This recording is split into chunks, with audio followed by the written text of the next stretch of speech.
రైతు సోదరులందరికీ నమస్కారాలు. Welcome to my channel Venky's world. ఈరోజు టాపిక్ వచ్చేసరికి సూక్ష్మ పోషకాల్లో ఒకటైన జింక్ గురించి మాట్లాడదాం అనుకుంటున్నానండి. ఈ జింక్ గురించి మాట్లాడడానికి కారణం ఏంటంటే, ఈ జింక్ అనేది మైక్రో న్యూట్రియన్స్ లో ప్రధానమైన ఒక సూక్ష్మ పోషకం అండి. అంటే మైక్రో న్యూట్రియన్స్ మీన్స్ సూక్ష్మ పోషకాలు. దాంట్లో ఈ జింక్ అనేది ప్రధానమైనదండి. ఈ రోజు ఈ టాపిక్ ని చూస్ చేసుకోవడానికి కారణం ఏంటంటే, మన రైతులు మన పంటల్లో ఒక 1800 లేకపోతే ఒక 1500 పెట్టి నల్లి మందు దోమ మందు కొట్టడానికి ఆసక్తి చూపిస్తుంది, కానీ 200-250 రూపాయలు పెట్టి మైక్రో న్యూట్రియన్స్ కొట్టడానికి ఆసక్తి చూపించట్లేదు. దానికి కారణం ఏంటంటే, రైతుకి న్యూట్రియన్స్ అంటే మైక్రో న్యూట్రియన్స్ పట్ల అవగాహన లేకపోవడమే. ఈ వీడియో యొక్క ముఖ్య ఉద్దేశం ఏంటంటే, రైతుకు మైక్రో న్యూట్రియన్స్ గురించి అవగాహన అనేది కొంచెం తెలియజేద్దామని ఈ వీడియో యొక్క ముఖ్య ఉద్దేశం అండి. మనం ఈ వీడియోలో వచ్చేసరికి మొక్కల్లో జింకు లోపానికి గల కారణాలు, ఒకవేళ జింకు లోపం అయితే వచ్చే సమస్యలు, దాన్ని ఎలా నివారించుకోవాలో మనం ఈ వీడియోలో చూద్దామండి. మీరు కనుక మా ఛానల్ ఫస్ట్ టైం చూస్తున్నట్లయితే దయచేసి మా ఛానల్ ని సబ్స్క్రైబ్ చేయండి. ఈ మొక్కల్లో మనం జింకు వాడటం వల్ల ఉపయోగాల గురించి ఫస్ట్ ఆఫ్ ఆల్ మనం తెలుసుకున్నాం అండి. ఈ మొక్కల్లో మనం జింకు కనుక వాడినట్లయితే మనం వేసే నత్రజని భాస్వరం ఎరువులు అనేవి భూమిలో ఉండే నత్రజని భాస్వరం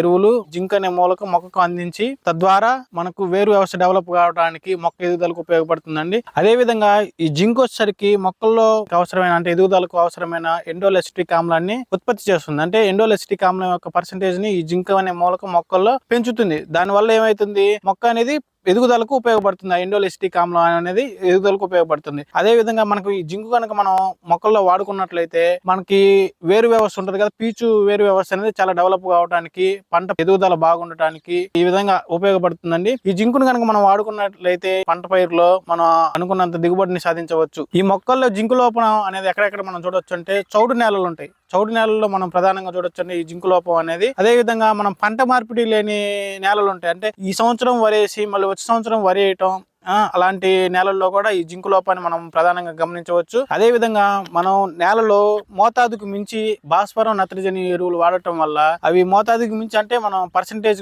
వాడాల్సినంత దానికంటే ఎక్కువ వాడటం వల్ల ఆ నత్రజని భాస్వరం ఎరువులు నేలలో స్థిరీకరించబడి మనం నేలలో ఉండే జింకు మొక్కకు అందనీయకుండా చేస్తుందండి. అంటే దీని అర్థం ఏంది, మనం నత్రజని భాస్వరం ఎరువులు ఎక్కువ ఎక్కడైతే వాడతామో అక్కడ కూడా మనం జింకు లోపాన్ని మొక్కల్లో గమనించవచ్చు. ఈ మొక్కల్లో జింకు లోపం అనేది మనం ప్రధానంగా వరి పంటలో ఎక్కువగా మనం చూస్తూ ఉంటాం.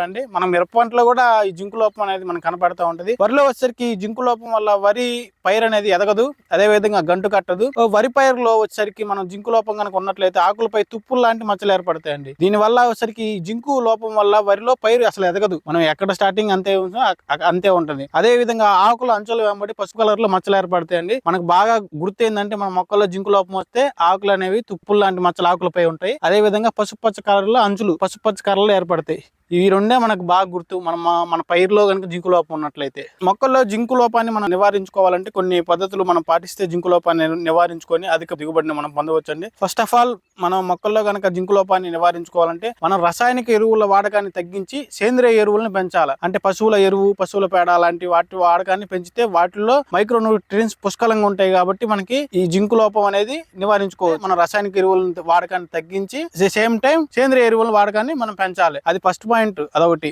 ఇంకో పాయింట్ వచ్చేసరికి మనం చూసుకున్నట్లయితే, వరి సాగుకు ముందు అంటే పచ్చి రొట్లు, వరి కానీ మిరప తోట కానీ ఏదైనా పైరు సాగు చేసే కొన్ని నెలల ముందు పచ్చి రొట్లు మీన్స్ జనుము కానీ జీలులు కానీ మనం వేసుకొని దాన్ని దుక్కి దున్నించుకొని మనం కనుక పంటను కనుక సాగు చేసుకున్నట్లయితే, ఆ జనుము జీలుగుల్లో కూడా మైక్రో న్యూట్రియన్స్ బాగుంటాయండి. మనం అవి వేసుకొని దుక్కి దున్నించుకొని మనం పైరు వేసుకోవడం వల్ల మైక్రో న్యూట్రియన్స్ డెఫిషియన్సీ అనేది మనం సమూలంగా నివారించుకోవచ్చు. ఈ రెండింటితో పాటు మనం వచ్చేసరికి పైరులో మనం నీరు నిల్వ ఉండకుండా చూసుకోవాలండి. ఈ నీరు నిల్వ ఉన్న కాడి నుంచి పైరు అనేది ఎర్రబడి మనం జింకు లోపానికి కారణం అయింది. ఎప్పటికప్పుడు మనం నీరు పారుదల అనేది సక్రమంగా ఉండేటట్టు చూసుకోవాలండి పైరులో.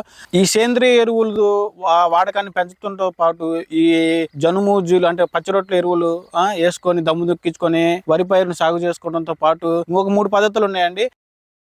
వాటిలో వచ్చేసరికి ఫస్ట్ ఆఫ్ ఆల్ ఇది వచ్చేసరికి జింక్ సల్ఫైట్. ఈ జింక్ సల్ఫైట్ ని మనం కనుక ఆఖరి దుక్కిలో ఒక ఎకరానికి ఒక 20 కేజీల చొప్పున వేసుకొని దమ్ము దున్నించుకొని వరి పైరు కనుక వేసుకున్నట్లయితే మనం జింకు లోపాన్ని పూర్తిగా నివారించుకోవచ్చు. అదే చౌడు నేలకు వచ్చేసరికి ఎకరానికి 40 కిలోల చొప్పున ఆఖరి దుక్కులు వేసుకొని దమ్ము దున్నించుకొని వరి పైరు వేసుకుంటే మనం జింకు లోపాన్ని మొక్కల్లో నివారించుకోవచ్చు. వాటితో పాటు ఇప్పుడు కొంచెం అడ్వాన్స్డ్ వర్షన్ వచ్చేసరికి ఇదండి, ఇది జింక్ చలామిన్ అంటారు దీన్ని. మనం దుక్కులో గనక జింక్ సల్ఫేట్ ని కనుక వాడలేదనుకోండి, ఇది వచ్చేసరికి కొంచెం అడ్వాన్స్డ్ అండి. ఇది వచ్చేసరికి జింక్ ఈడిటిఏ ఫామ్ లో ఉంటుంది, జింక్ చలామిన్ అంటారు. జింక్ పర్సెంటేజెస్ కి 12% ఉంటుందండి. ఇది ఫాలియర్ స్ప్రే చేసుకోవచ్చు, అంటే పంట వేసిన తర్వాత ఎకరానికి 100 గ్రాముల చొప్పున కొనుక్కున్నా కానీ స్ప్రే చేసుకున్నా మనం జింక్ మొక్కల్లో జింక్ లోపాన్ని సమూలంగా నివారించుకోవచ్చు అండి. అదే విధంగా ఇంకొకటి ఉంది, మూడవది వచ్చేసరికి ఇది లేటెస్ట్ వర్షన్ అండి. ఇది జింక్ అనేది ఆక్సైడ్ రూపంలో ఉండటం వల్ల మనం స్ప్రే చేస్తే మొక్క తీసుకొని మొక్కల్లో ఉన్న జింక్ లోపాన్ని నివారించి మనకి అధిక దిగుబడి ఇవ్వడానికి ఆస్కారం ఉంటుందండి. ఇది వచ్చేసరికి స్ప్రే చేసుకోవచ్చు, అట్ ది సేమ్ టైం లేకపోతే మనం యూరియాలో కానీ లేకపోతే డిఏపిలో కానీ దేంట్లో కలిపి చల్లుకోవచ్చు. ఎటువంటి ఎఫెక్ట్ అనేది ఉండదు, బ్రహ్మాండంగా పనిచేస్తుంది. ఇది కనుక మనం స్ప్రే చేసుకోవటం కానీ చల్లుకోవటం వల్ల కానీ మొక్కల్లో జింక్ లోపాన్ని సమూలంగా నిర్మూలించవచ్చు. కాకపోతే ఇక్కడ ఇంపార్టెంట్ పాయింట్ ఏంటంటే ఈ జింక్ సల్ఫైట్ ని మనం సింగిల్ గానే వాడాలి. అంటే సింగిల్ గా కానీ ఏదైనా ఎరువులో కానీ, అంటే ఎరువులు అంటే మామూలు సేంద్రియ ఎరువుల్లో, రసాయనిక ఎరువులు అంటే భాస్వరం కలిగిన ఎరువుల్లో మటుకు ఈ జింక్ సల్ఫైట్ ని కలిపి చల్లకూడదండి. అలా చల్లితే ఆ రెండు కెమికల్ రియాక్షన్ జరిగి ఎలకల మందు అవుతుంది. మనకి ఆ ఎలకల మందు అవటం వల్ల ఎటువంటి ఉపయోగం ఉండదు, తెగులు రావడానికి సంక్రమించడానికి ఆస్కారం ఉందండి. ఇవి భాస్వరం కలిగిన ఎరువులు, ఐ మీన్ అంటే కాంప్లెక్స్ ఎరువులు ఏవైనా 20 అయినా డిఏపి అయినా వాటిలో కలిపి అసలు చల్లకూడదు ఈ జింక్ సల్ఫైట్ ని. మీరు ఏదైనా చల్లుకోవాలి అనుకుంటే ఫస్ట్ ఆఫ్ ఆల్ డిఏపిని కానీ కాంప్లెక్స్ ఎరువు ఏదో ఒకటి చల్లుకొని దాని తర్వాత 4-5 రోజుల తర్వాత దీన్ని చల్లుకోవాలండి. ఈ 3 పద్ధతులు వాడుకొని మొక్కల్లో జింక్ లోపాన్ని సమూలంగా నివారించుకోవచ్చు అండి. ఇలాంటి మరిన్ని వీడియోల కోసం మా ఛానల్ సబ్స్క్రైబ్ చేయండి. ధన్యవాదాలు.